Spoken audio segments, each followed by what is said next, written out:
ஸ்ரீமன் நாராயணன் ஸ்ரீவைகுண்டத்திலிருந்து இறங்கி வந்து ஆதிசேஷ மலை மேல நின்னிருந்து சேவை சாதித்தார். வானவர்கள் இறங்கி வந்து தொழ, மனிதர்கள் ஏறி போய் தொழ. தேவர்களுக்கும் மனிதர்களுக்கு சமமான அருள் புரியும் தெய்வம் திருமலையப்பன்.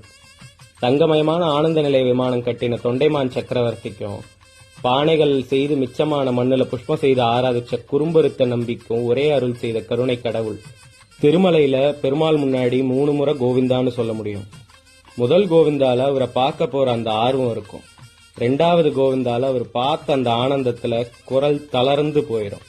3வது கோவிந்தால வார்த்தை வெளியே வராது, ஆனந்த கண்ணீர் தான் வரும். அந்த பொருந்திய திருவடியும் நீல மேனியும் சங்க சக்கரமும் கட்டிஹஸ்தமும் சரணாகதி தத்துவம் சொல்லும் வரத ஹஸ்தமும் சாலக்கிராம ஹாரமும் காசு மாலையும் பட்டு பீதாம்பரமும் திருமார்பு தேவியரும் பச்சை கற்பூர கஸ்தூரி திருமண் காப்பும் நீண்ட திருமுடியும் பார்க்க எம்பெருமான் பொன்மலை மேல் ஏதேனும் ஆவேனேன்னு தோணும். சுவாமின்னு சுஷீல சுலபாஸ்ருத பாரிஜாத ஸ்ரீ வெங்கடேಶ ಚರಣಂ ಪ್ರಪತ್ಯೆ. ಗೋವಿಂದ ಗೋವಿಂದ.